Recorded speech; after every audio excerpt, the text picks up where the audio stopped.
Hello everybody, it's me, it's PokemonTripHD, and welcome back to another exciting episode of the Dragalia Lost and Found podcast. And yes, I am not alone, I am joined by my co-host, the one, the only, Living Like Log. Hello everybody, it's me. I tried doing your intro, but I forgot it. You forgot the second part. It's me, Living Like Log. There you go. I got it.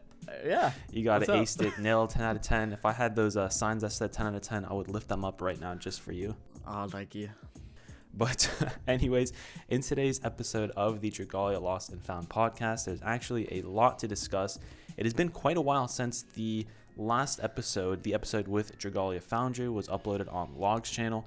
So there's actually a lot of information to discuss. I feel like it's been a pretty juicy, I don't know, how long has it been? A month? It's been a month. Since the last episode. Yeah, there's been so much. This has been like probably the most controversial month in Dragalia Lost history, so it's gonna be a good episode, fellas. Stay tuned. Yeah, I feel like in this past month I've heard the most bad news, like not bad news, but like a lot of people bad talking Dragalia Lost since its release, honestly, which kind of sucks. But I completely understand why, and of course, we'll get into all that information in a little bit. But let's start off with some positive news. Let's start off with the Dream Summon that happened a little bit after the anniversary. So this Dream Summon was, I believe, the beginning of October? Yeah, right? It feels like such a long time ago. Like, honestly, so much Yeah, has it feels happened. like so long. Who did you end up summoning? Alright, so this Dream Summon, I came in with one objective and one objective only, and that was to get a waifu. So when I walked in with that objective, I was looking at my options and I decided, hey, I want to complete Mercurial Gauntlet level 50 for, I believe it was Shadow. And to do this, I'm going to need a really hard hitter. And Victor is, of course, a hard hitter, but he's not a waifu. So I decided to go with a waifu who is also a hard hitter with Natalie. Now, yes, she's pretty much just like Eyasu, and in some instances, Eyasu is better, and I had Eyasu, but you have to remember, Eyasu is not a waifu. So I picked up Natalie, and I was able to beat Mercurial Gauntlet level 50 pretty recently, actually. I didn't beat it in time for a reset, just because I didn't have enough time, which is a big Pepe hands. But yeah, so I ended up picking Natalie. Who'd you pick? Nice. I picked, I went really meta with my pick. I picked up Vayu because I didn't have a copy of Vayu. So I got him and instant max and bounded him and used him for all of the content that's released, let's just say. All of the content. Yeah, anyways, dragons are really good picks, though. I completely agree. Dragons are are. picks. Definitely. And in retrospect, I don't know. At the time, we didn't know just how amazing she'd be. But in retrospect, maybe I should have picked Wedding Elisan. But, Vayu's an excellent pick either way, so I can't be too sad. Yeah, either way, you would be set, I think. Anyways, Vayu is, I think, the most optimal Wind Dragon for most adventures. I think even on Wedding Ellie, he's optimal, except Wedding Ellie, likes the 4-strike. But, yeah, anyways, those are our picks. And let us know what you picked. If you did decide to do the Dream Summon, of course, it's Diamantium only. So maybe you didn't, maybe you did. Who knows? Anyways, the next piece of content we should discuss is the juicy stuff. This is the juice. Log, you want to introduce these? Alright, Expert and Master High Dragon Trials.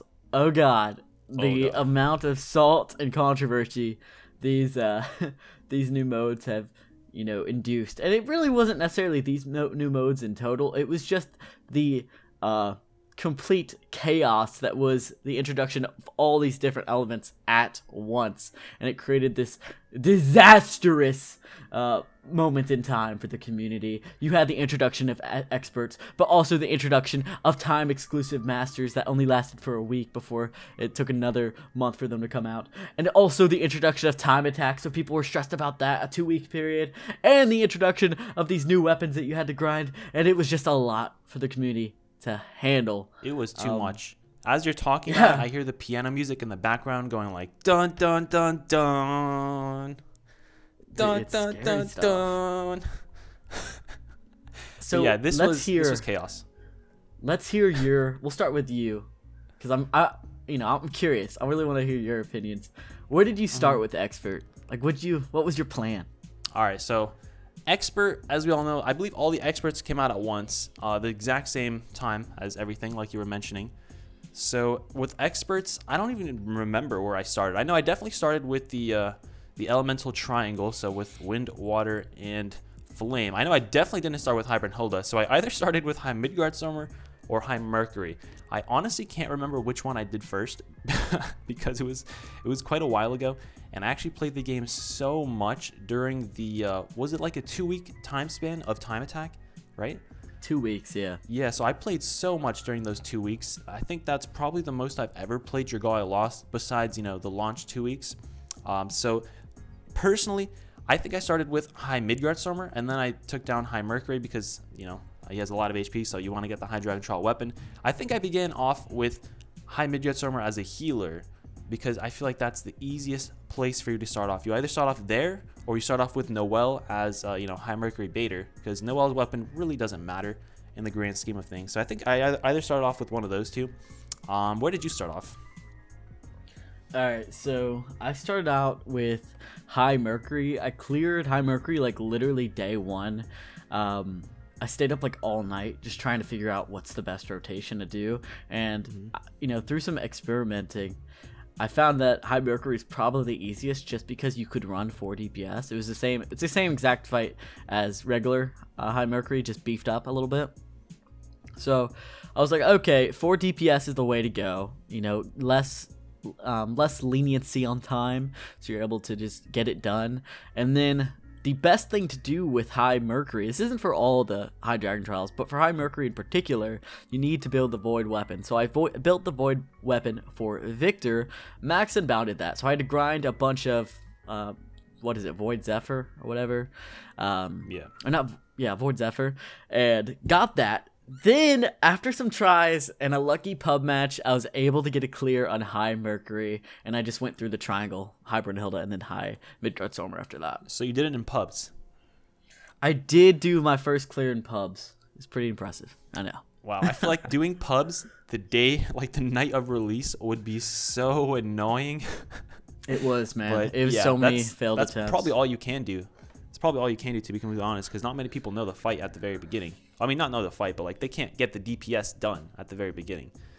But so yeah, so after you beat your first High Dragon Trial, you basically go in a circle between, you know, High Mercury, High Brunhilde, and High Midgardsormr. You know, whichever one you beat first, you take on the next elements with the elemental advantage, and then you take on the next one, and then you grind those out until you can get the max and bind version of those weapons, build tier 2s, etc. after you take on Master, but we'll talk about Master a little bit later. But there's also another sequence of expert battles that you have to take on, and those are being High Jupiter and High Zodiarch. And oh god, these standard fights, not like they're hard by themselves as the standard fight, but when you bring them into Master, you discuss this. I just can't even right now. Dude, yes, thank you for letting me discuss this, because in a Dragalia Lost and Found exclusive, I ain't gonna tell anyone else about this. Only you guys. Trip carried me. Trip carried me. So I was busy, and we'll talk about it in a little bit, but I was busy with Masters all throughout time trial. So like I wasn't worried about High Zodiarch and High Jupiter as much. Like I got the elemental experts out of the way. But eventually I was like, okay, I need to get my time trial ranks for these guys. So I was like, I'm going to do High Zodiarch. I built up my Void Weapon, because, you know, there's nothing else I could build that's better. So I built up my Void Weapon, and I needed a hard carry. So, because it's so hard to get into that fight. That fight, it's not like High Mercury, where it's easy with the Void Weapon. It's still tough, and I needed a curry, as they say. So I got Trip, and then another YouTuber, Straight Lace, who we'll have on the show one of these days. And then someone else, I forgot. But, they carried me, you know? I learned the fight, and I got carried. It was great. Yeah, so even when you're getting carried in this fight, you still need to know the fight, how everything goes, how everything works, where to optimize your DPS. So it's not just like a straight hard carry either way.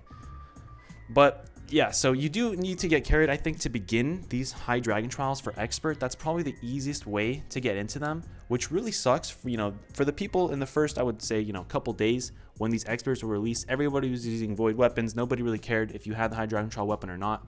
But after those couple days, I feel like everybody moved on from like, oh, void weapons are acceptable, to being like, no void weapons are allowed. You need the High Dragon Trial weapon or I will not play with you. Which really sucks for, you know, the players who missed it out.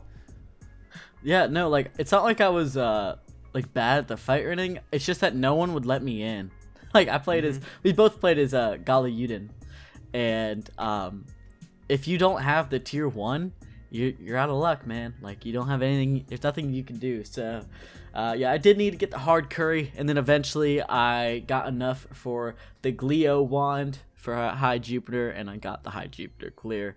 And yeah, that's the whole rotation from there. You just grind. Yep. And since we're talking about Gleo, how much persistence do people have to use Gleo? You shall find out in the Master High Jupiter trial. Dude, oh my god. Do you want to talk about the strategy for Master High Jupiter? Yeah, Master High Jupiter, it's the same as like standards for Gleo, but your DPS has to be on point. And I've grinded so much High Jupiter, man. I've grinded so much High Jupiter that I have a tier 2 max and bound light sword for Goofton. Wow. Yeah, I know. So I'm literally the master of High Jupiter right now. That fight, if you don't have enough DPS from your 4 Gala Cleos, you'll literally instantly wipe because you have no healer, and there's like non-dodgeable, stackable purple attacks that will kill you if you don't break at a certain time. So not only is it, I've been calling it the Gleo Gate, you know, like Gamergate, but Gleo. I've been calling it the Gleo Gate, but also there's a Might Gate where if you don't have unbinds or augments on your Gleo, you're out of luck, man. You can't get, you physically cannot break it in time unless you have a hard curry that will you know, alleviate some of the pressure. Also, I was thinking so you said 4 Gleos is a strategy for Master High Jupiter, right? I thought the strategy was no, not master, expert. Oh, expert. No, I'm talking about Master now. Let's talk shoot, about Master. my bad. Might as well. Let's talk about Master. So Master, I believe the strategy is for Master, you need to run 3 Gleos. Yes, not 4. 3 Gleos, and then as the last member, you need to run an Audric. Oh, dude, it's so good. I love that they did that. I can't say it with a straight face. An Audric, out of all the units, Audric, like, I'm happy. Audric is awesome. I love his story. I guess we can, I don't know. No, maybe I shouldn't spoil what he is. But I love Audric. He's awesome. And I'm happy he's used. You know, he just came out. So, yeah. There is no way Psy Games knew that Audric was going to be used. I don't believe it. I will put money on it that they balanced the fight around something else because, like... Yeah, they 100% tried to gate Gleo out of this fight. 100% Pepe hands, man. 100%. Yeah, Pepe. That's what Psy Games is probably doing right now. Like, guys, seriously, you really want to use Gleo this much? Like, really?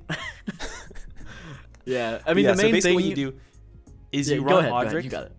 Right, you run Audric, and then you bring Audric because he has the Dragon Prep plus 10% as an ability, and then everybody runs a Dragon Prep print, which allows for 50% Dragon Prep, and then everyone just tanks the opening blast, right? Yeah, that's about it. Everyone Dragon tanks an opening blast. Use your Shinobi skill or whatever dragon you are, and then after that, it's literally just memorization. You have to memorize the fight, and your Audric has to bait.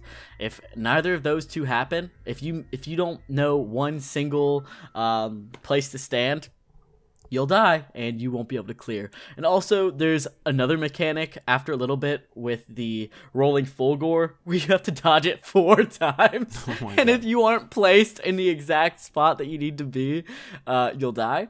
And then there's also a part where I've deemed it the choo-choo train.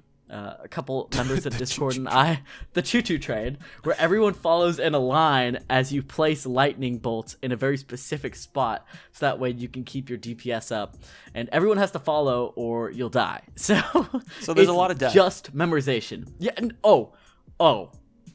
there's a lot of death. There's a lot of death. And then there's also another part where Audric has to like stun or freeze or something to High Jupiter. The coveted, I believe it's either 79 or 80 8%, something like that.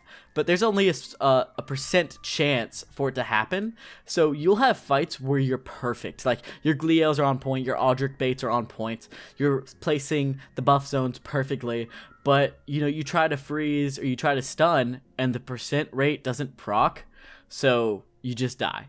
You just wipe. So either way, it's going to be a chance for you to even get the clear already, which, Pepe hands. That's all I can say. Pepe hands.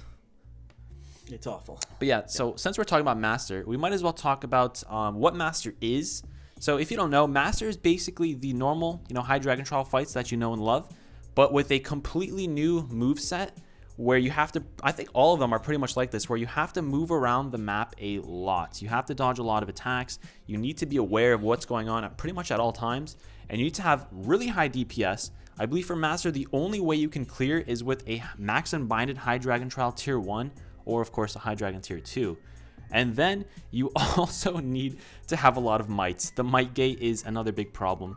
I think Log can actually talk about Master a lot more, since Log, how has your experience been so far with Masters? Dude, it's masochistic, man.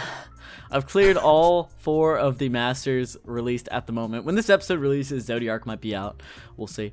But so far, I have cleared them all in the High Brunhilde, High Midgard Sormer, High Jupiter, and High Mercury order. Dude, I don't know. I'm different. I've changed. You're a changed man. Ever since ever since Masters come out, I look at Dragalia Lost in a different lens. Man, it's rough. High Brunhilde was the first one. I'll just go through the list, give my thoughts on each one really quickly, because I actually haven't shared my thoughts on them on my channel as well. So another Lost and Found exclusive. We care for you guys. Exclusive. High Brunhilde, definitely the most annoying one by far, just because of the meteors that happen midway through the fight.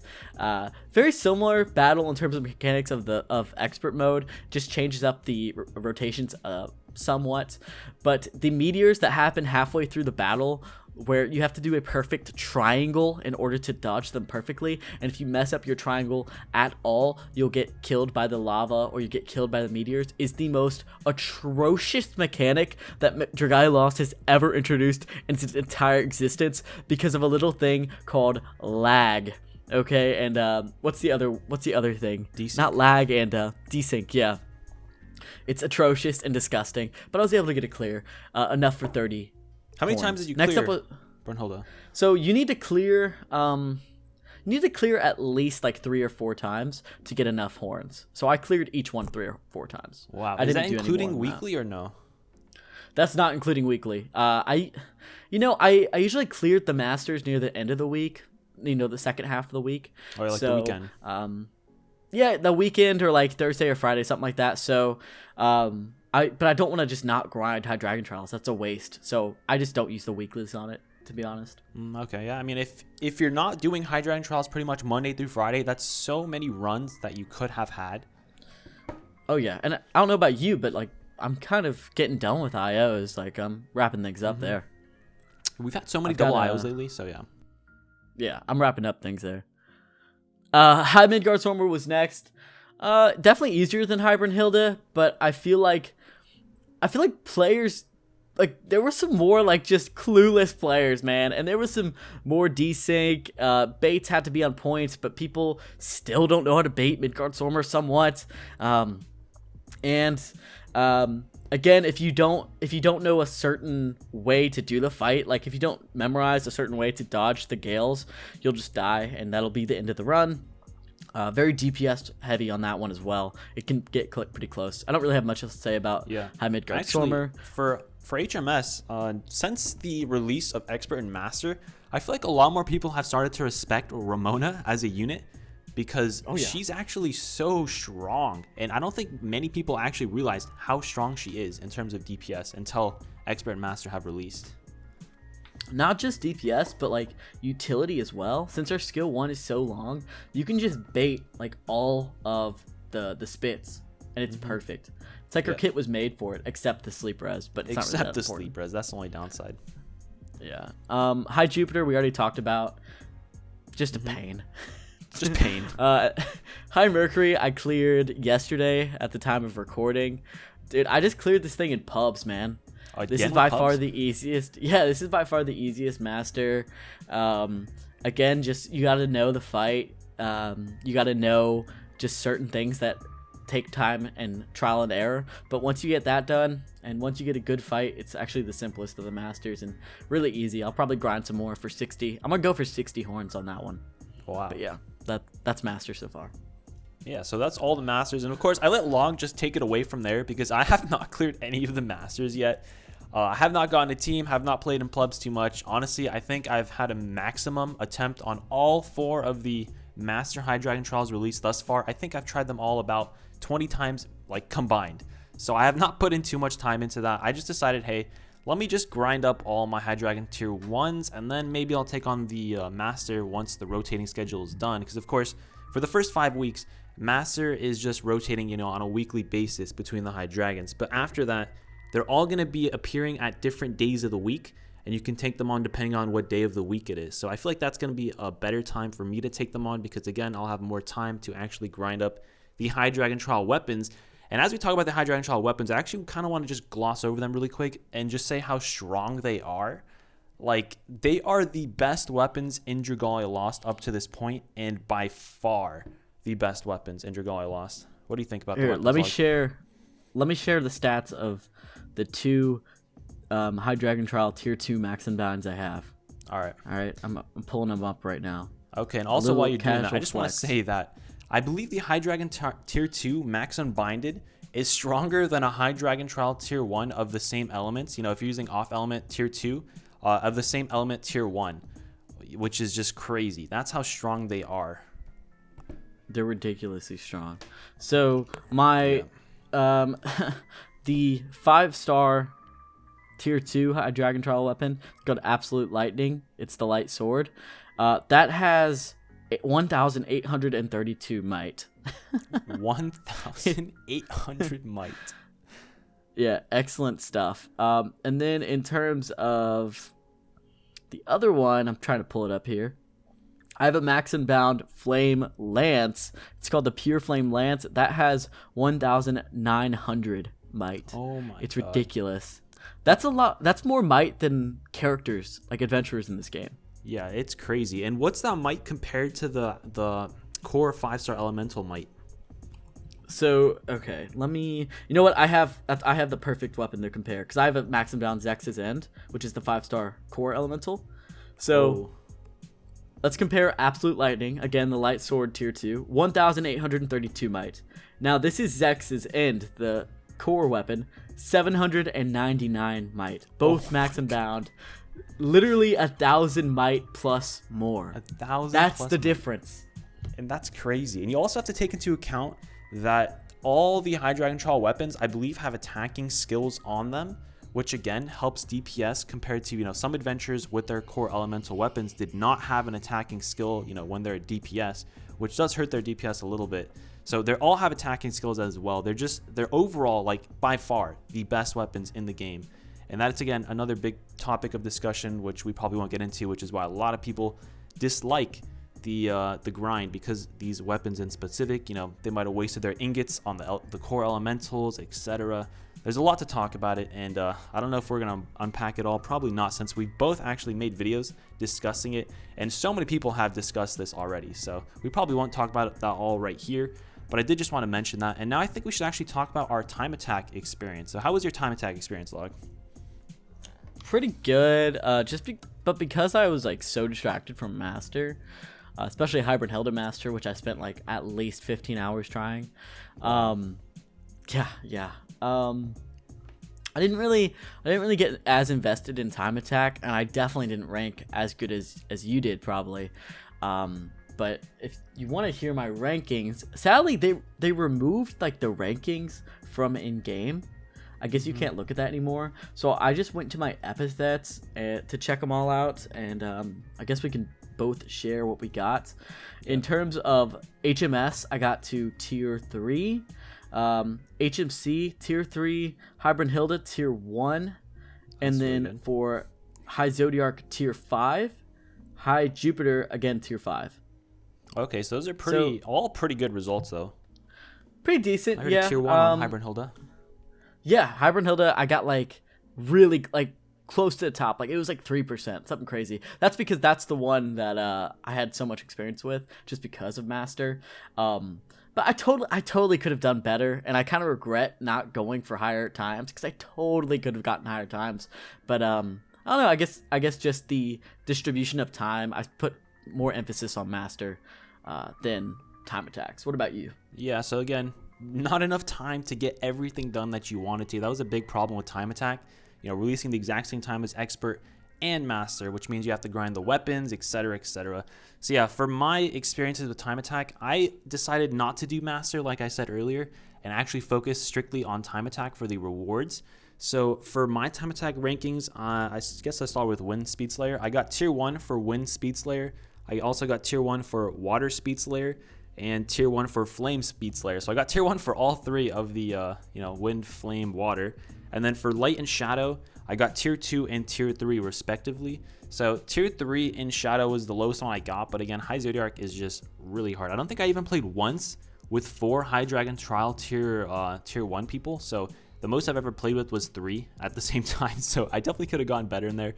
But overall, I'm really happy with my results. Didn't get top 25 and everything, but again, that's incredibly difficult to do. So overall, really happy. The rewards for time attack were way too good, I feel like. How do you feel about the rewards? Yeah, man, they were like the top 25 got like a freaking dragon stone, right? Yeah, free sunlight stone. I think like 2 ingots. Yeah, it was crazy, and also a bunch of Wormite as well.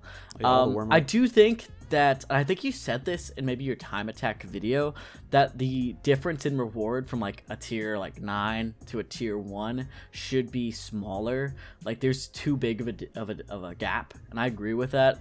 I feel like the epithet alone is like a nice reward, but like, I think having a little bit more Wormite or a little bit is okay, but having such a jump is just a little too much in my opinion. But you know what? One thing I'm really glad that we took, and we didn't plan this, but we took very different approaches to those 2 weeks where you were just focused on Expert, and then I like distributed my time, and you could see the difference. So I'm glad that we're having this discussion, because like you can see like the struggle that some players had to do. You had to pick. You really did. Yeah, you could. There's no way, I don't think, unless you literally like didn't have a job or didn't have school, that you could actually focus on both Master and time attack and do really well in both. So again, that's another big problem that this time attack brought up. I feel like releasing time attack and Master at the same time was probably the biggest mistake that they made. If they didn't do that, things would be a lot smoother. But yeah, I think that's pretty much everything I have to say about time attack. Any closing thoughts on it? Dude, I swear that one alliance not like this, they have to be jobless. Like, the one alliance, the one English alliance. There was also some Japanese ones, but the one English alliance that was all in top 25. I think I know what you're talking about. They were like everywhere, weren't they? They were in pretty much every single one, I think. And I've run a couple of expert runs with them. They're crazy good though. They really are. So shout-outs to them. Shout-outs to them, whoever they are, all the people in that alliance. But yeah, so that's everything we have to say about the Expert and Master High Dragons. Now, really quickly, let's actually discuss Mercurial Gauntlet 51 through 55. Gross. Now, this is more of a meme than anything. You want to introduce this? They suck, dude. They ruined my favorite game mode. They added purple claps, and they made me rely on healers. I Done. think in Friendship the last podcast, with Mercurial Gauntlet ended. Was it the last podcast or 2 podcasts ago where you were talking about how much you love Mercurial Gauntlet? Dude, it was 2 podcasts ago, I think, and I was raving about it. I was like, oh, I love Mercurial Gauntlet. The rotations are so fun. It makes me use units that I wouldn't usually use. I love it. I love it. And then they did this. It's all... You know what they... You know why, though? Freaking Gleo. Oh, I blame Gleo. But yeah, to clear these, you need, I believe, High Dragon Tier 1s on all 4 of your members at the minimum. I think you need like max and bind Tier 1s to be, realistically clear, unless you have like max and binded Strength Dragons on all 4 of your members, like 6 Strength Dragons or whatever. So you basically need High Dragon Tier 1s on all 4 of your members, and then you also need some sort of healing, because again, those purple claps and it's just ridiculously hard. I believe they only released 51 through 55 for 3 elements as of now. I'm not sure when they're going to release the other ones, but yeah, it's just insanely difficult, and I have not even cleared one level. I don't know. Have you, Log? Nope, I'm not. I haven't even honestly attempted it. I might have attempted like wind, just to try it to see. Now, as soon as I saw those purple claps, I noped right the heck out of there. And I was like, yeah, I'm gonna leave it to the Reddit gods and the Discord gods to just handle that. And once the experts and master rotations once I've grinded them sufficiently, I'll come back and I'll beat them up. That's my plan. Yeah, so one day we shall be able to take on those Mercurial Gauntlet levels, but I'm scared for what the future of Mercurial Gauntlet has. To be honest, I just burped. That was nasty. But I'm scared for what the levels are going to have in the future. Like, how hard is level 60 going to be? How hard can it possibly be? Dude, it's just like the jump is unreasonable. They should have gradually did it. Like, they should have released 55. I think releasing more Mercurial Gauntlet levels is great for the game. But it should have been gradual, man. I should be able to clear 55 with like 1 or 2 tier 1s. That's what it should be. Yeah. It shouldn't be this big jump, because it just makes it to where I like physically don't want to play Mercurial Gauntlet for a while. Like, I'm off on the mode for a while because I just don't want to attempt it. I don't want to put in those resources. It's just a waste. Yeah, I agree. At least we still have those monthly rewards. That's probably the best part about it. From those previous clues that I need to hear this. I need to hear this from your perspective. How much Eld Water do you have? Because I have so much. I don't know what to do with it. I also have so much. I think that's due to the time attack. Like, right now I have 500,000 Eld Water. Dude, I have 800,000 Eld Water. I don't know what I'm doing. 800,000? Oh my god, I thought I had a lot. Yeah, I don't know, man. That's it's insane. Just like, I don't know. I don't want to use it on non-meta picks. That's where I'm at right now. And Dragalia lost. I'm scared to use it on like a meme. Yep, because you don't know if they're going to be able to clear the endgame content, like Expert and Master High Dragons. Exactly. Or the future endgame content, which we'll talk about once we discuss, this month in Dragalia Lost. But yeah, I think that's all we have to say about Mercurial Gauntlet. Now let's move on to the next topic, which is actually a summon showcase. That's not a dream summon, finally. And this is the Halloween Fantasia 2 summon showcase. Now, of course, this is another limited showcase. We have not had a limited showcase for a while, though, so it's actually a nice change to see a limited showcase. And I'm actually glad they're back because, I don't know if I'm glad they're back since, you kind of have to summon there. But I'm happy to see a limited showcase finally, which is, like I said, very surprising. Never thought I'd say those words. But there's 4 new units here, and the first one is Halloween Mim. Log, do you want to introduce Halloween Mim and her stats?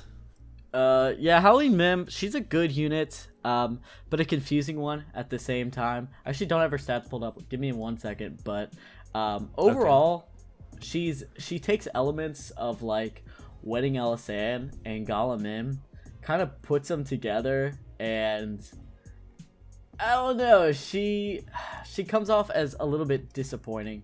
Her skill 1's Charming Trick. It's like a defense debuff zone. Excellent skill. It takes a little bit to charge up, but excellent. And then Tempering Fancy is her skill 2. It's a team-wide strength buff. Takes way too long to charge up, especially since axes have the highest skill points per second rate in the game, or the lowest, I mean. So it takes them a while to charge up SP. So that's disappointing. Her kill ability, new kill ability, critical damage is disappointing. It doesn't even add that much DPS. On a base, like taking away any elements that increase critical chance, it's only like a 0.6% increase in DPS, I believe. Awful. And her the best thing about her is her dragon form damage. Her dragon form damage is literally the best dragon form in the game.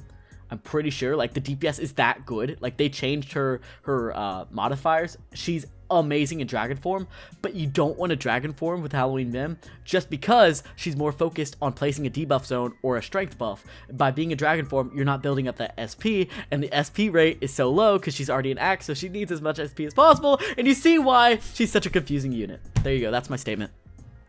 That's the statement. So I pretty much agree with what Log said. Like, she's disappointing in terms of what we thought she was going to be. She buffs, she debuffs. What's the other unit that can buff and debuff? Galacleo. And Galacleo is obviously the best unit in the game. But I feel like they didn't want to make another Galacleo, so they specifically, put some things in the way of Halloween Mim so that she doesn't become like Galacleo. And that is, her skill 2 does not do any damage. It's literally just the team-wide buff. And her skill 1, again, actually, I think both skills take longer than average to charge up. Again, another downside, whereas Galacleo, you can literally charge up her skill 1 in 2 full chains. So they put up a bunch of barriers just to make Halloween Mim not be another Galacleo. And they definitely did the job. She's nowhere near as good as Galacleo. But of course, for Flame teams only, because again, her skill 2 only works on Flame Adventures. I would say she's still good. Is she better than Ramona, though? Because again, they're both axes. I would say no. But at the same time, Halloween Mim has a new co-ability. So technically, you could use them both on the same team. But when it comes to the actual meta picks, is she going to be used in Master? I don't think she is used in Master. Long, you know more about Master. Is she used? No, not really. You can, but Ramona's better for the most part. Yeah, Ramona is just better. So even when it comes to DPS, maybe Mercurial Gauntlet, she's going to be used. I think there was a Mercurial Gauntlet 51 clear using her. I'm not 100% positive on that, though. But yeah, for Mercurial Gauntlet, I would say she's good. But overall, in terms of actual endgame content like High Dragons, just Ramona is going to be a better pick. Or if you want just buffing, Emma is a better pick as well. So yeah, that's the main thing I have to say. Again, she's not bad. She's still good. She's actually, she's pretty solid if the rest of your team is strong. But again, you don't really need to waste a team slot on her, which is the biggest downside. Yep, that's about it. She's not bad. She is good. I agree with you there. Do you want to move on to the next ones? Yeah, so let's talk about Halloween Lowen first. I don't have too much to say about Halloween Lowen besides that he is, I would say, in my opinion, the best flame healer, specifically healer. In terms of DPS, I would still say Valentine's Hildegard adds more DPS because, again, energizing. But as a straight-up healer, he is the best healer. I believe he has a defense buff on a heal as well as an HP buff on a heal, which is just ridiculously strong. I don't think we've ever had a healer that's this good at healing. What do you think about him? Yeah, he's awesome. 2 healing skills, both with utilities of their own. One increases team defense, one increases max HP of the entire team, and he also has force charge. So there's certain builds where you can literally get 30% max HP on the entire team very quickly.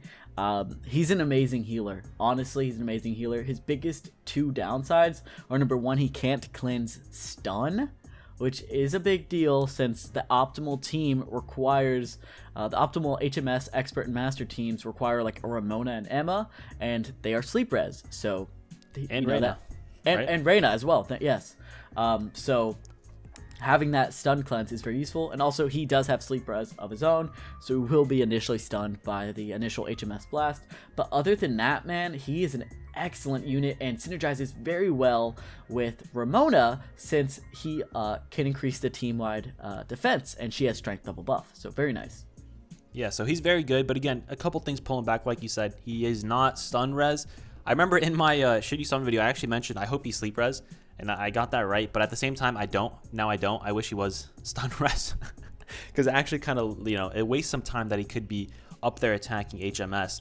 And also, the reason that you would ever use Verica instead of him is because she cleanses stun. And again, like you said, Ramona, Reyna, Emma, those are his biggest downsides, and those are probably the only reason you would not use him in HMS, which again, it does suck, but again, he's still the best, I would say, straight up healer. And any closing thoughts you have to say about him, or should we move on to Halloween Odetta? Yeah, we can move on. He's a great unit.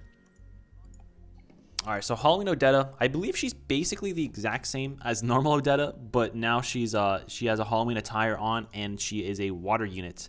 So she's a water sword, and I don't know if you have her kit pulled up, Log, do you? Yeah, I got her kit pulled up. She's all right, introduce that. She's another water sword with stun res. Her skill 1 is an attacking skill. It does have a slight chance to decrease the enemy's defense. I believe it's only a 40% chance though. Don't quote me on that, because for some reason Gamepedia still hasn't updated, but I'm pretty sure it's 40%. And then skill 2, Wonderful World, team-wide strength buff.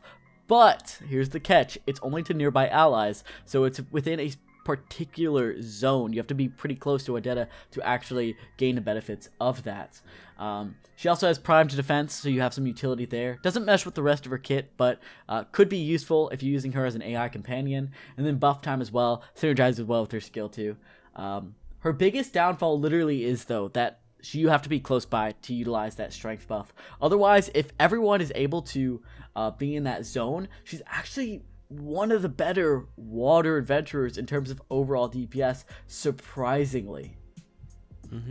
I would say she's actually a lot better than I thought. Of course, I believe if you're judging from the DPS sim, it's only if you buff the entire team and if you can get those defense downs on her, I think, skill 1. So if you can get those together, she is one of the strongest water units, in the game.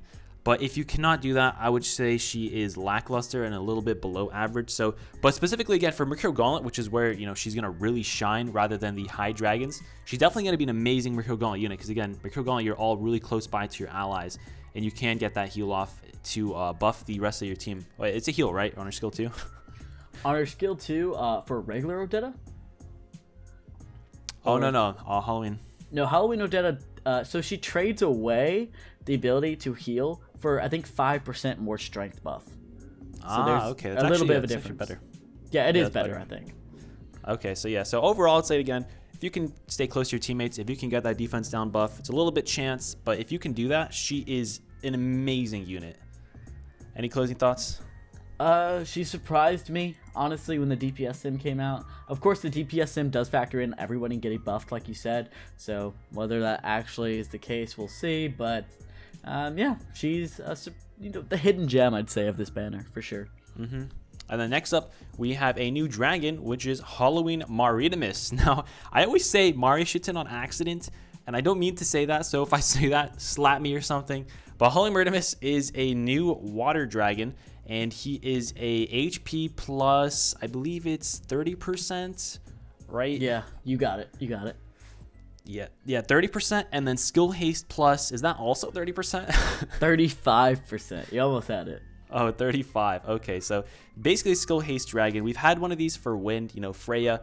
And Freya has proven that she is a very good dragon, specifically on Noelle. So where is Maritimus' place? Well, Maritimus is actually, I believe, the optimal slot in for both Ellie and Thaniel in terms of Hybrid Hilda, which is ridiculous. Now, of course, this is assuming the rest of your team is strong because again, Ellie gets the buff, whereas actually Thaniel doesn't need that, but Thaniel gets his heals off more quickly, which is of course the biggest problem for Thaniel in Hybrid Hilda because he just needs to run around a bunch. We basically abuse Thaniel in Hybrid Hilda.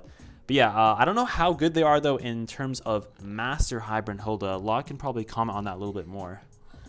Who in particular? Master, or not? Ellie and Thaniel. Ellie and Daniel are both necessary in Master. So they're both necessary. Do they both run Halloween Maritimus? So here's the thing. Daniel, definitely. It's best in slot for Daniel, 100%. On Elisan, though, the thing about it is you're really relying on your other 2 attacking members, most likely Summer, Celiera, and Lily. You're really relying on them to pick up the pace on the team-wide DPS, since you're trading away that massive Dragon Form damage and 60% strength ability that Leviathan has. You're trading that away for that added skill haste to get more team-wide buffs off. So you're relying on your team to deal more damage because of that. So as long as you have a competent team, then yes, Maritimus is better. But if you don't, then Leviathan's better. That's how it comes down to. Okay, so it basically depends on your team. If your team is good, Maritimus is good. Also, Maritimus is probably the best in slot for Mercurial Gauntlet in terms of Ellie. But of course, if you're using Maritimus, that means you're losing Leviathan's Bog, which I don't know how that works out when it comes to the DPS that your team would do overall, because you are losing that 8 seconds of Bog, which really helps DPS, especially during break. So I'm not sure how that works in terms of Mercurial Gauntlet, but overall, Maritimus is actually a very good dragon. Like you were saying earlier, the best in slot for Thaniel, strictly because of that skill haste, really makes Thaniel's job a lot easier. And yeah, overall, I'm pretty impressed with Halloween Maritimus, and we knew the ult was coming after that one interview that Okada had where he mentioned that the team, I don't remember what team it was, the editing team or something, loves Maritimus.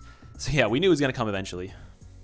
One thing I want to say, one last thing about him, his skill Hocus Pocus is severely underrated. Not only does it restore everyone's HP on the team, which is great, that's so good, like, other dragons like Cupid have that, and that's a big selling point for them. So I think people need to realize that, like, that HP is great, especially in Hybrid Hilda, where you could accidentally, tank some damage by accident. And then the secondary effect of it is it creates a buff zone for 10 seconds, increasing the skill damage of adventurers inside it by 30%. Now, if you're on top of your game and you're able to transform to Murderous and place that buff zone before the other attacking members on your team use Leviathan's skill 1, your damage is insane. You're able to get a ton of damage off that, especially if you stack it with another Thaniel's buff zone with Meridimus. Oh my gosh, it's insane. So I think this dragon has so much utility, so much potential, and he's an excellent support dragon. Hopefully you got at least one copy of him and you can max and bound him because he's really good. Yeah, that's the main thing. As long as you get a copy of him, you can always max and bind him later. But of course, it's a limited showcase, so you can only get a copy of him during that showcase, which is already done at this point. So hopefully you got a copy of him. Overall, I think we're both pretty impressed with him. I guess we can move on to the next topic, which is we're probably not going to spend too much time on this one, but the new version update 1.13.0. I feel like the biggest part of this version update was just the new login bonus. Log, you want to say what the login bonus was? The biggest part. Everything got buffed up, but the most important thing is 70 Warmite is now 600 Warmite per 10 days, and that equates to every 2 days, or I think it turns out to every 2 weeks, you get enough Warmite for a 10-fold summon. That's awesome. That's 2 10-folds, 2 free 10-folds a month on top of any currency you get from events or on top of any free 10-folds they give. This is excellent. They stated they wanted to make this change because of the just current direction of the game, so they buffed up all the rewards, including like honey and stuff like that. So blessed Ethon Ashes or whatever they're called. So yeah, lots of great stuff there. And then the next biggest thing, honestly the biggest thing of this update, commas, of course, very important. Commas, oh yes. Yeah, that's actually so hard to get used to the commas. Dude, it's weird, but yeah, that's about it. There's a couple other things like facilities remained effective when stored, and just a couple other small quality of life changes, but not really a lot, to be honest. Yeah, so that's pretty much everything we have to say about that. Again, facilities, I believe it's only certain facilities. That's what the notice said, but as far as I can tell, it's every single facility that we have at the moment. So I'm not sure which facilities will not be active in the storehouse. Maybe something in the future they're hinting towards, but who knows? We'll see that in the future. Next up, as discussion goes, we'll talk about this month in Dragalia Lost. Of course, this is for the month of November. They do this every month from now on with Okada. The first thing here is the Mega Man event information. Finally, some new information on the Mega Man event. The biggest thing here, I would say, is that they confirmed that it's going to be happening at the end of the month. I say it's the biggest thing. That's kind of it's the biggest downer, to be honest. It's going to be at the end of the month instead of, like mid-November. But they did say in mid-November that we're going to be getting a video on how Mega Man controls and how he has a unique control. Log, what are your initial thoughts on this?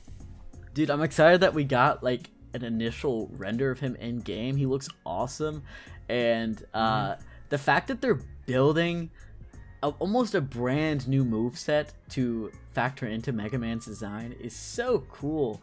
And we'll get to like the charge shot and all that, but I'm excited. I initially was a little put off because they said there was going to be no summon showcase accompanying the Mega Man event, but because they're putting so much time and effort into Mega Man, I'm okay with it, honestly. Yeah, so it was actually a big shock. I believe they tweeted it on the Twitter first that there would be no summon showcase accompanying this event, and I feel like everyone was taken aback. Like, what? It's going to be a collab with no showcase? Like, what? I feel like they really missed an opportunity, including not a summon showcase for not only dragons, but for, Mega Man Zero in specific. I know a lot of people really wanted him. Me personally, I'm not the biggest Mega Man fan, but I would pull for pretty much any Mega Man unit simply because it's Mega Man and everyone knows how big of a name Mega Man is. But yeah, that's probably a big shock. Like, no summon showcase. There's a lot of things about this Mega Man event that really comes as a shock. Let's talk about Mega Man in specific, though. You said he has a nice render, and I agree with you. What element do you think Mega Man is going to be, though? Multi. He's going to be Rainbow Element. There you go. Rainbow Element. The very first Rainbow Element adventure is what you think? Honestly, I have no idea, but dude, I don't know. Like, he's blue, so water, But in the actual official render, like the picture we got, he's pictured with like Ezlith, Makoto, and Naveed. So, he's a flame adventurer, but oh no, man, he doesn't really fit us at anything. He's just like normal type. He's like a normal type Pokemon. He doesn't fit anything. A normal type Pokemon. Exactly. So I don't know. And another thing is also on, like, he's blue, so that indicates water. He's with Flame Adventures, that indicates flame. But also on the left side of the little image, there's like a little leaf. So that indicates that he's a wind.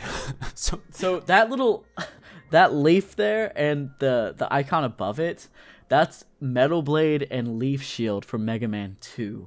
So Metal Blade and Leaf Shield? Yes. So those are like power-ups. Those are little like weapons that you get from defeating bosses. So, and there's you get one for each boss that you take out. So hypothetically, that means we're going to be taking on bosses and gaining extra different attacks for our Mega Man. That's why I think he's Rainbow Element, because he'll be able to do different attacks based on whatever weapon he has equipped.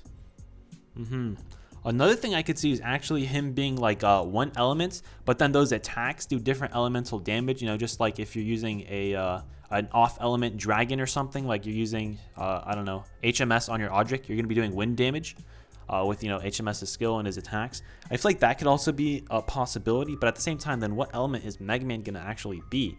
I do think a rainbow element would be really cool. It's kind of what I'm hoping for. Maybe change his element depending on dragon equipped or something. I don't know. We'll see. Anyway, speaking of dragon, he actually, when you shapeshift with him, he summons Rush, which is his pet doggo. He summons Rush, and, and he does a little Rush attack. Log, I'm sure you know more about this.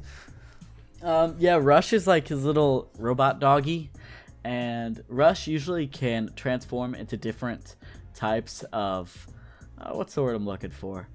He can transform into different objects for Mega Man. Yeah, he can transform into like a little rocket jet that Mega Man can ride onto, stuff like that. Just different utility, and it's cool that he's gonna be actually in the game.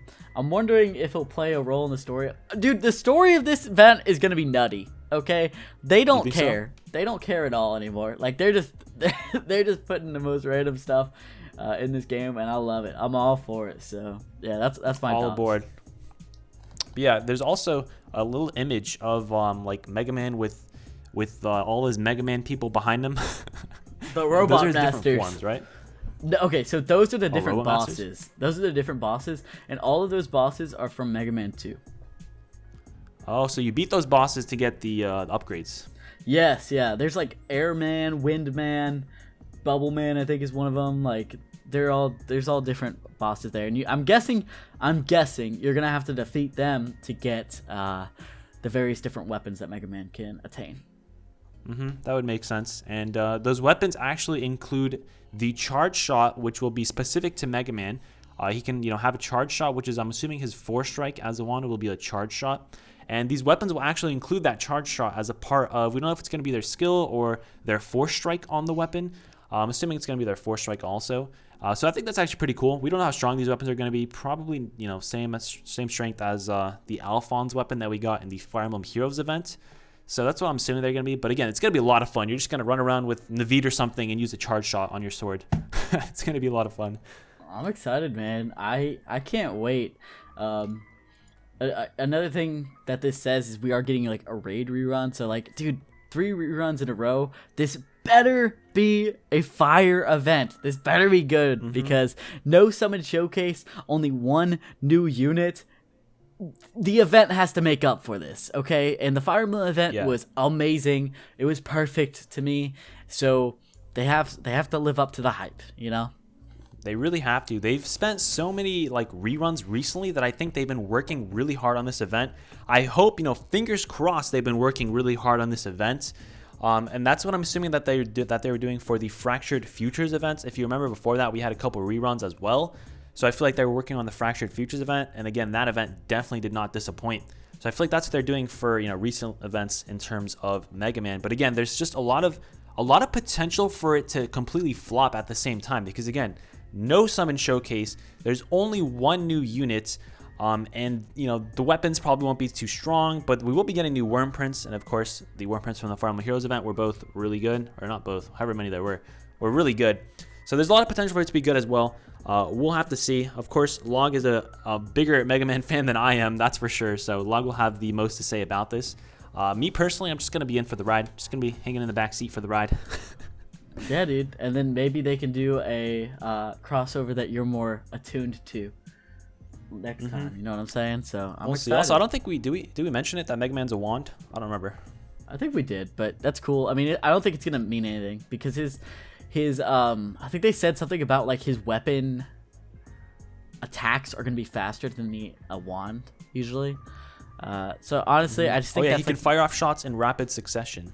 That's so I think he's gonna have like the size of projectile of a wand, but more so the speed of projectile of a bow. So I think he's gonna be a really good unit. He better be good. It better not just be the Alphonse version of Mega Man. Yeah, you know, I really hope he's good. He's got to be good, and I hope that you know, if he turns out to be a water wand, goodbye Lily. You know, friendship ended, gone. Yeah, gone. Friendship ended with Lily. Now Mega Man is my new friend. Oh yeah, dude. Oh, 100% 50 seeing him at the very start. I don't care how good. Oh yeah, for sure. Actually, now that we're talking about 50 seeing, and now that we have a lot of Eldwater, I really need a 50 mana circle, all the Fire Emblem units, but at the same time, like, none of them are really useful at the moment, except maybe Fjorm. You know, Fjorm is a maybe. So that really sucks. Fjorm's not that good anymore, unfortunately. She was carried by Hybrid Hilda Cheese, and now you can't really do that anymore. That's the biggest downside, I feel like, which I hope, like you said earlier, I hope that doesn't happen to Mega Man, where in like, you know, a couple months he's just out of use. He's not going to be used anymore. I really hope that doesn't happen though. Yeah, and also we got confirmation that we're getting like new songs as well. So, you know, expect that Dalco Mega Man 2 remix. I'm very excited for that. Oh, that's going to be really good. Have you heard that song before? It's like the really iconic Mega Man song. I've heard it only recently because they mentioned it. It's so good. It's so good. But yeah, that's Mega Man for you. What do you want to talk about next? That's Mega Man. Next up, let's talk about the news that they shared here. Of course, they said there will be the Accursed Archives event along with Stirring Shadows coming, which is actually active at the moment. And they also confirmed, like you said earlier, the Kindness in Captivity rerun. Now, the thing with Accursed Archives is it is a rerun, but of course they're adding Stirring Shadows, which is a story event, which has I believe 5 new stories. So it's not a complete just straight copy paste, which, you know, I'm thankful for. And at the same time, Kindness in Captivity is also not going to be a straight copy paste, because they did confirm that raid boosts will be making an appearance again from the Fractured Futures event, which leads me to believe that we're going to be getting some sort of Omega Raid or something. I'm not really sure. We're going to have to wait and see. Of course, they did already confirm new adventures will be coming with this. So there's a lot of potential for this event to be just completely different from the original, which is what I'm hoping for. And that's not just, again, a straight copy-paste rerun, because they really had most of the assets already available for this event. So they could decide to change it if they want to. Maybe not. I'm still going to play it either way, to be honest. So what do you think? I mean, yeah, I'm going to play it either way, but I honestly wish I could just skip 2 weeks ahead and just go right to the Mega Man event. Because I remember, I don't know, Kindness in Captivity, I remember being just a little bit of a disappointing raid. It was the second raid ever, so it doesn't have like the nostalgic factor that Loyalty's Requiem has, and it doesn't have the polish that current raid events have. So it's kind of in this weird spot for me. I'm just, you know, I'm excited to see the changes, and rare raid boosts, like you said, are really cool, and I'm glad that they're changing them up, and they addressed that. Yeah, it was kind of annoying how RNG focused they were. Yeah, and speaking of them addressing things, they did address, like you said, raid boosts. They're gonna probably make them proc more often. I believe, how many raid boosts did you get in the Fractured Futures event? I think I only got like 4 out of the entire event. Oh, 4? Dude, I got 2. 2? Oh my god, that's how rare they were. That just goes to show you how rare they were. It was, and he was also addressing, Okada, I believe, addressed that he apologizes for the Expert, Master, and Time Attack, you know, the fiasco that went down with that, which we discussed a little bit earlier. What do you think about his apology log? I'm impressed that he apologized, because I don't know, I didn't think that Psy Games necessarily thought it was an issue, but, you know, apparently they read the criticism. I joked about that they read the subreddit or they're in the Discord, but in the Discord hiding. Yeah, an alt account, but it's cool. I'm glad that they're addressing it. To all those people that said, stop complaining, Cygames knows what they're doing. I mean, they literally said sorry. Like, they addressed that it was probably a good idea. And another thing he said in the update post was like, we realized this was a lot of stuff to drop on people at once, and we thought it could create some controversy, but we went ahead and did it anyways. So it's like, they're not stupid. They know that, it was a lot to drop at once, but it's over with. It's done. We can move on. What's done is done. I'm excited for the future. I'm optimistic. Yeah, I think that's honestly my biggest problem with Dragalia Lost so far, is that they just dump everything at once. Even when it comes to news, they don't slowly fill us in on news. I think recently they're doing that though, but they just drop everything at once. Dude, I like that this month in Dragalia Lost, but like, come on, give me something, because I feel like I'm just sitting here waiting for the next Summon Showcase to drop. Like, what else is there for me to get hyped about? I'm just sitting here. Yeah, like at this moment in time right now, there's like, we have the Stirring Shadow stuff, which we'll talk about soon, but overall we're just waiting. It's just, wait. Just wait and see what happens eventually. So again, good thing that they're recognizing that it was a mistake. Hopefully if they do another time attack in the future, they will not release expert and master difficulties for anything at the exact same time, because again, I feel like time attack should be something where everyone is on an equal footing and have the equal opportunity to get the weapons or get whatever they need to actually compete in time attack, and it's more of a showcase on skill rather than time. But yeah, anyways, that's time attack. They did also confirm that there will be 2 more updates coming before the year is done. They didn't say when the updates will be, but I'm assuming it's going to be at the end of November and at the end of December. Maybe, maybe like mid-November, mid-December or something. But that's what I'm assuming they're going to be. They didn't confirm everything that's going to be in the updates, but they did confirm a couple things. Log, I don't know if you want to talk about these. In terms of what's coming out, they're adjusting item drop rates apparently. What else? They're changing weapon appearances in the next update. That's big to me. I cannot wait for that, because I'm using that freaking Jack-O-Lance, it, and I'm also using my 25. My only thing with that though is like, how are they going to indicate that only the appearance of the weapon is changed rather than the actual weapon itself? I'm not sure how they're going to do that. There has to be something like in co-op rooms, like AI, or not in co-op rooms. There has to be some UI thing that they can do, like an icon that showcases, hey, this is a transmorphed or whatever it's called weapon that is differently. It has different stats than its appearance. But I'm definitely using the Jack-O-Lance, and I'm also using my $25 Lucky Hanatsuka paddle from the New Year's event. Oh yeah, I bought that. It. I was actually debating buying that back when it came out, but I decided against it. But now I kind of wish I had it, because now you can change, your appearance of weapons. Hopefully it's in the store for the next New Year's event, which is actually pretty soon. But yeah, the other thing is, of course, boss enemies will be appearing at the end of the year. They didn't say December, but I'm assuming December, end of the year, which is the second update, and that's huge. Oh yeah, I'm ready for this. I'm interested to see how they balance around it. The thing about High Dragon Trials is High Midgard Stormward was released at the very start of the game, so they developed it with no feedback in mind, and they kind of had to copy the same elements of that with the other High Dragon Trials, because they're all dragons. So it's like you can't put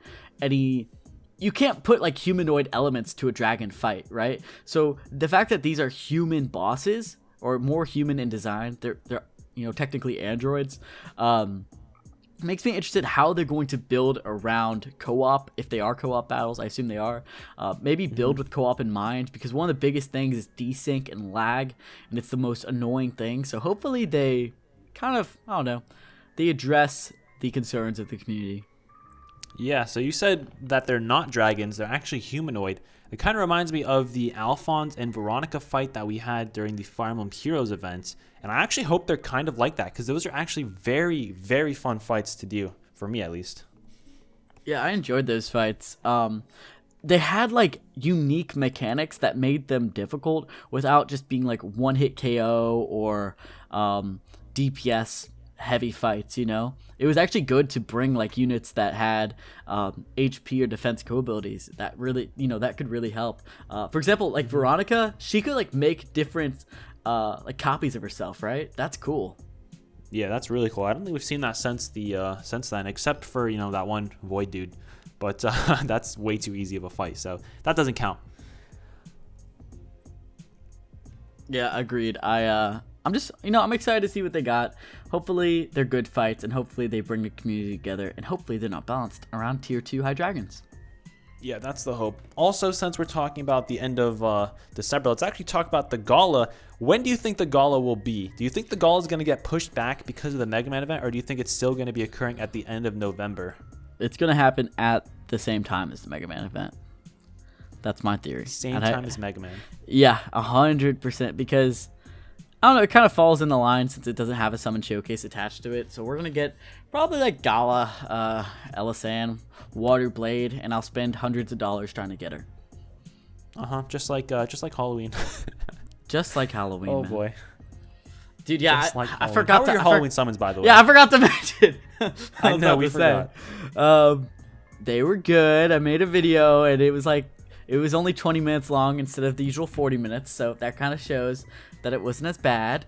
I think I spent like $12K, and I just went for Halloween Elisan. That's all I wanted, and I got her, so I was very happy. I didn't really want Mim because her kit is kind of to me, and I have better Flame Adventurers, so I got my Halloween Elisan, and I dipped. I didn't do any more summons past that. I did also get 3 copies of Halloween Murderous, and then I maxed and bouted him with stones. That was excellent, and I got the Odetta and Lowen as well. And I saw your video, and oh boy. Oh boy. So my summons, it seems like you had mercy finally. Finally, the Gacha Gods had mercy. Yeah, but my video, so again, it was a pretty short video as well. I was summoning for Halloween Mim specifically, but I also did not have Halloween Ellie.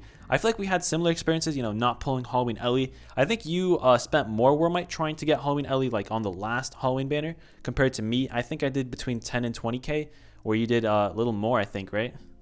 I wailed. That's all I'm going to say. Yeah, okay, so that's enough information. And I was pulling for Halloween Mim mainly because, you know, waifu. But I also wanted Halloween Ellie. But I ended up pulling Halloween Mim, and then within, I think it was under 10K. And then I decided, hey, let me do a couple more just to see if I can get Halloween Ellie. I ended up pulling another Halloween Mim, and then I decided, okay, I'll just stop there. I think everything altogether was under 10K. So that's very lucky. Once again, I've been getting way too lucky. I feel like the next showcase I pull on is going to shaft me, but that's not the point. So after that, I decided to do daily pulls and stuff, and then we had free summons, free tenfolds on the weekend, and I ended up pulling Halloween Ellie off of a single ticket. I decided to do single tickets before I did the final free tenfold, and then I ended up pulling Halloween Ellie there. So I have all the limited units at this exact point in time, finally. I commented on that Halloween Elisan video, and I said, bruh, I haven't even watched it yet, but it's 3 minutes, so I'm finna be mad already. Yeah, like it was literally a 3-minute video. I did speed it up, but yeah, it goes to show you how lucky I've been recently. I think I wasted any Wormite after I pulled Halloween Mim twice to get Halloween Ellie. So yeah, been getting insanely lucky, but I do assume it's gonna bite me in the butt the next time I actually pull for someone, which I hope not. You know, fingers crossed. But yeah, those are the Halloween pulls, which we forgot to talk about. Yeah, and that's about it for now, this month of Dragalia Lost. Yeah. Do you want to Stirring Shadows time? Yeah, Stirring Shadows time. So, of course, this is going along with the Accursed Archives facility event. Stirring Shadows is a story event. So we're not really going to talk about Accursed Archives too much because, again, that's just a rerun. If you were around the last time, you know exactly what it is. But this time, Stirring Shadows comes along with 3 new units, which we'll talk about in a second. But they did actually split the banners between these 3 units into 2 banners, which, honestly, I don't know why they did that. I'm not sure. Log, do you have any idea why they did that? I don't like it at all. It just makes it to where like you'll be summoning on one banner, and you like if you summon on the Lathna banner, you physically can't get Akasha, I believe. Like she's not even in the summon pool. So it's just weird. I hope they don't do it again. I hope that this part 1 and part 2 was only for story purposes, just to not spoil parts of the story. I'm hoping that's it. If they do it again, it's just gonna be a bad decision overall. I completely agree. That's basically like them splitting Halloween Fantasia into Halloween Fantasia, the first one, and then Halloween Fantasia 2, which I'm really glad they didn't, again, because that would make people waste so much more Wormite, and that would just be evil of side games. And we know side games is not evil, so I don't know why they split this into two, besides, again, like you said, story purposes. Which, again, speaking of the story, have you finished the story? I believe as of today, all the story chapters are out. Have you finished it? Yeah, I finished it up. I read it earlier at reset today, and it's confusing. Okay, man. Myself, I have not finished it, so I don't think we're gonna actually discuss any spoilers on it. But I do just want to say that it's really interesting so far. I've only read the first two as of now. I still have the last three, but I'm actually really liking it. I like Akasha. Akasha, oh, she's spicy waifu, hot tamale. What do you think? Yeah, I like the story so far. The ending is gonna confuse you, but I think you'll enjoy it. So yeah, definitely read it if you haven't already. And then, of course, as we know, our Cars Archives actually had one of the, I would say, better stories when it comes to events in Dragalia Lost. So I'm really looking forward to Stirring Shadows. I really hope it's holds up to that. So far, I think it's pretty good. But yeah, let's talk about the actual units on the showcase. First up is Lathna. Now, Lathna is a big topic of debate. Log, I think you should take it. Lathna, here I'm gonna quote myself here. The tragic tale of Galacleo. Lathna. The tragedy. Lathna is an excellent unit, but her biggest downside is the fact that she's within the shadow element. If she was any other element, she'd be good. But because she's in shadow, and shadow is completely overruled by 4 Galacleo co-op comps, or 3 Galacleo and Audric comps, your Lathna just doesn't have a place right now, and it really sucks. She's probably going to have a place in Mercurial Gauntlet, but you need to rely on Delphi to get off her poison, so she gets a more powered up skill 1, and her skill 2. Her skill 2 is a really easy, just like damage nuke. So she has great skills, and then she turns into Nyarlathotep for her first ability, which honestly is not that good because her base mods are not much better than the regular base Nyarlathotep, and his base mods are awful. And then she also has Dragon Time, which I guess is okay, but that's it. That's her. When she was first actually announced, I don't think anybody thought she would be good, to be completely honest, because her kit is just, I don't think it's synergetic at all. Like, it doesn't really make sense. Of course, when she transforms into White Nyarlathotep, I believe she can poison, which helps her skill 1, but you also have Dragon Time up, which means you're going to be on that Dragon Time longer than you want to be, which again, usually when you transform into dragons, you just want to be a dragon, get your skill, and then get out pretty much. Which you really can't do too reliably in terms of Lathna. But the reason she's so good is because her skill 1. That's pretty much the reason she's so good. Her skill 1 is, I believe, one of the strongest skill 1s in the game. I don't think it's as strong as Ramona's, but it's one of the strongest skill 1s in the game, the modifiers on it. And that's when, of course, the enemy is poisoned, which she can't do with her kit, which again, even less synergy.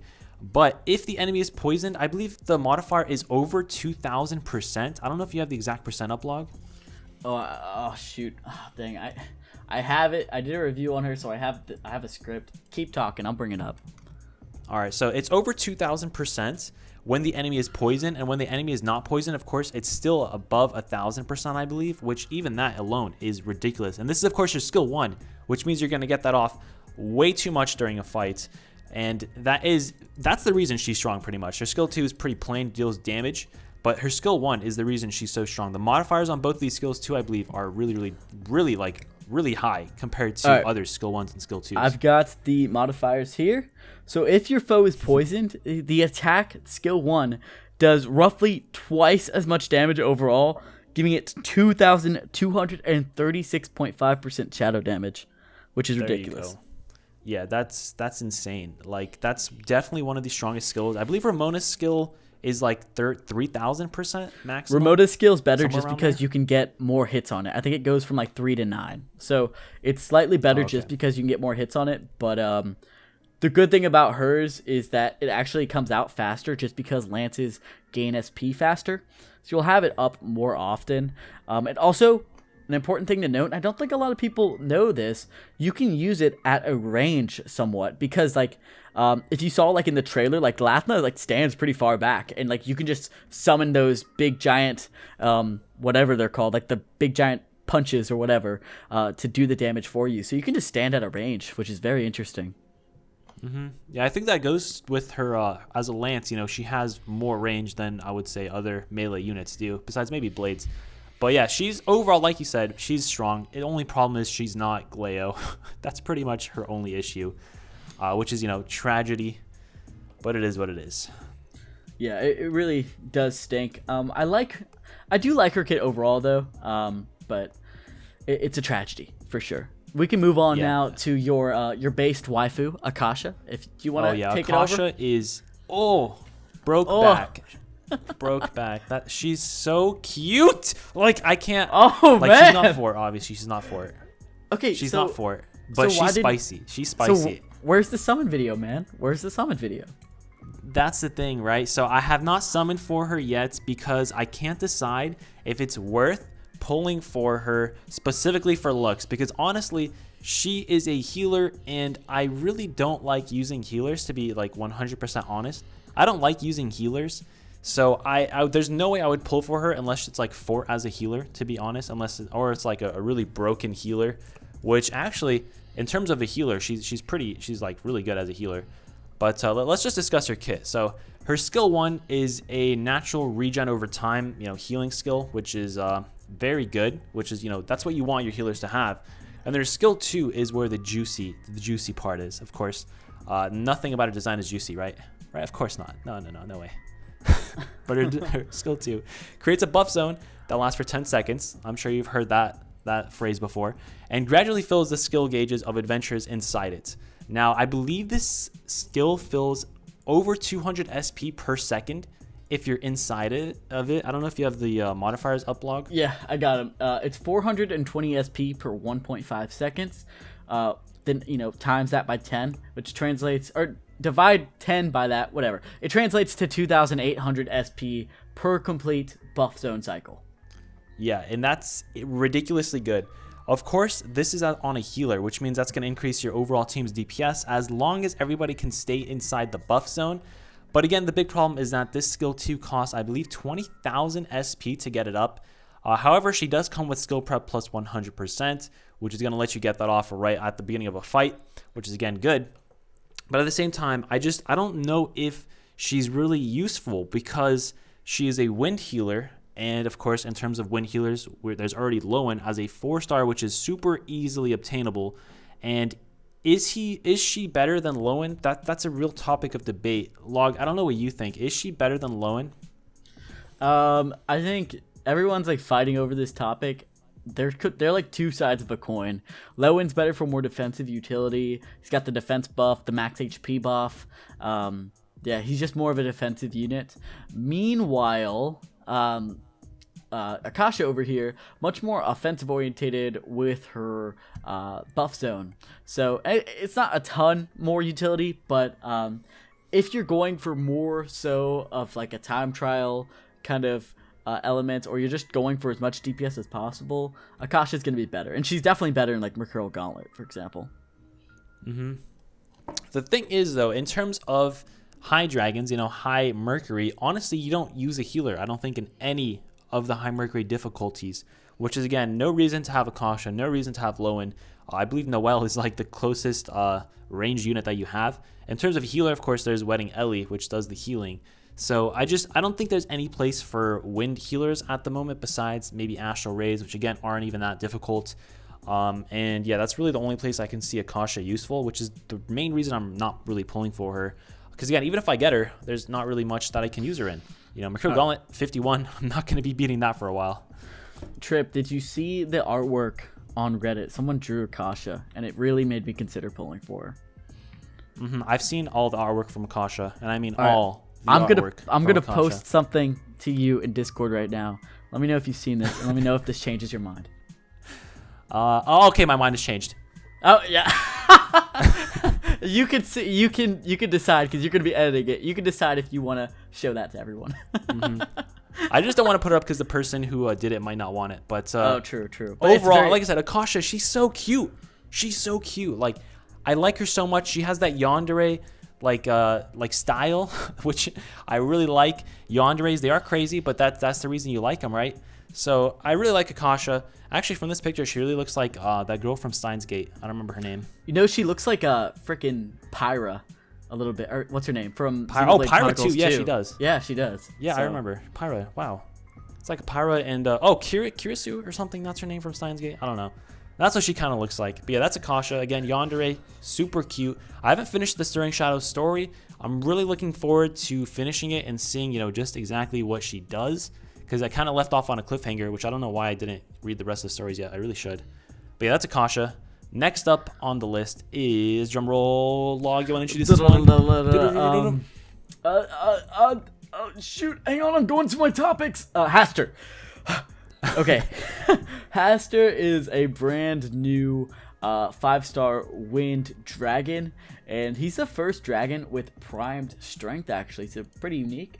The main debate about him is, is he better than the current dragons right now? You got Zephyr, who's the 60% strength, and you got Vayu, who's the 90% skill damage, 20% strength.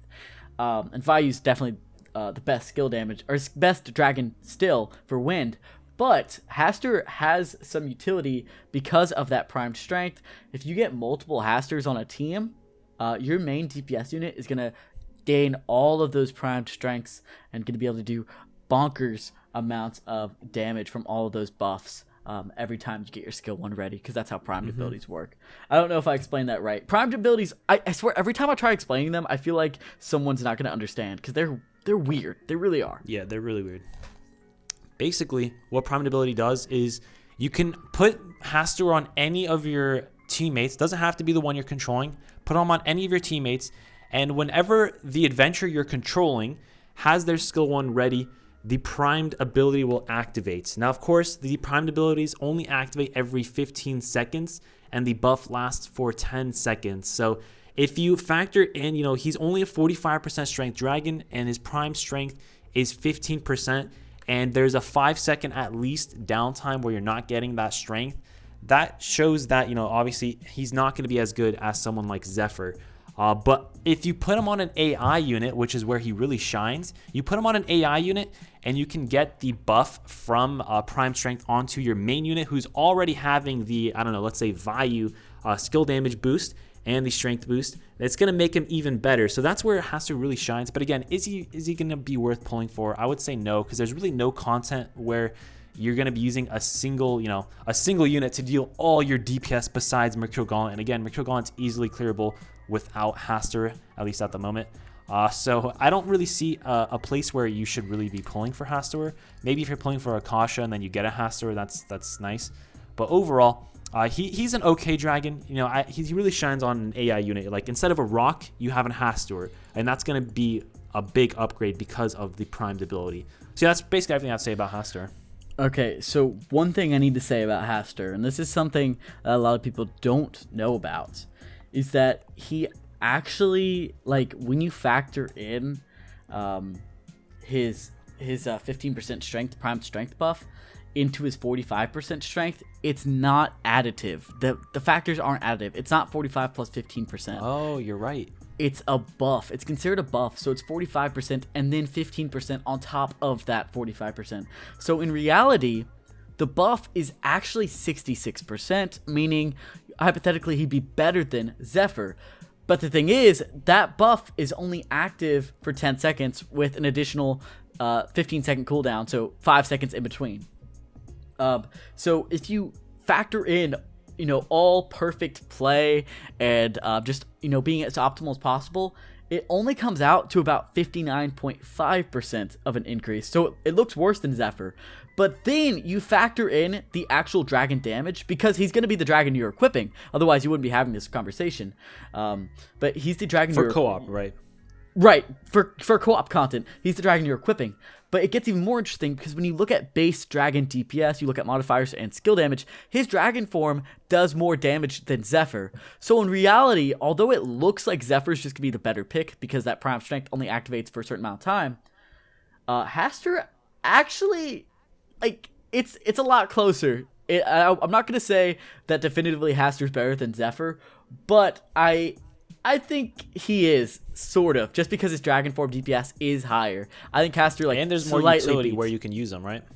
There's more utility, and he also has access to sleep, and the Master High Dragon Trials can be cheesed to sleep. So, I honestly, it's a lot closer, but it takes a lot of math and just galaxy brain thinking to get that to that conclusion. Brain. So, yeah, I like him a lot, and I'm excited to see more Prime Strength Dragons in the future. They keep doing these one-off dragons, though, man. Like, they did Popstar Siren with, like, the Innervation or whatever dragon ability. Like, these one-off dragons, dude. Just give me more dragons like that. Give me more Prime Strength Dragons. Don't keep creating new ones, you know what I mean? And, like, Chthonius as well, with the whatever his is, like, the 75% strength. Just give me more of those. Don't just make new ones. I completely agree. Like, we haven't even had a light skill damage dragon yet, and skill damage dragons have been out for a long time. Exactly. So overall, you actually kind of convinced me that Haster is a lot better than Zephyr, especially since he has more use than Zephyr, which is, I would say, the biggest one, because again, you can put him on AI units if you're doing solo. But the main content is co-op, and even in co-op, you said he's pretty much at least on equal footing with Zephyr. And if you play better. optimally, which is, again, a little hard to do. But yeah, you kind of convinced me that Haster is actually really good. Yeah, he's good. Value's still better for a lot of units, but he's still good. Yeah, I would and say Value's definitely better. Especially if you time your skills correctly and you keep that uptime as much as possible, then Haster's actually pretty decent. And that actually wraps up everything that we have to say in today's podcast episode. We went over pretty much everything that's out. Of course, there is going to be new things coming out before the next podcast, and hopefully, fingers crossed, everything goes well. We can get that podcast out in about, less than a month. Dude, it's just, man, it's scheduling, man. Yes. Scheduling can be tough scheduling is the sometimes. hardest part. Again, I do apologize. My schedule, long schedule, lots of things come up, life comes up, and it's just difficult to get them out sometimes, but we did get this done, hopefully, which we did. And yeah, that's pretty much everything. Log, anything you want to say before we close out? I'm optimistic for DL's future. Don't give up hope, guys. I know it's been a rough month, but I think things are going to start looking up from here. Be optimistic. Side Games knows what they're doing, I hope, and they shall make everything a-okay. Again, thank you guys so much for watching this episode of the podcast. Again, we should be back less than a month. Fingers crossed. Yeah, until next time, have a great day, and until next time, have a nice trip. Yeah, have a nice trip. Bye.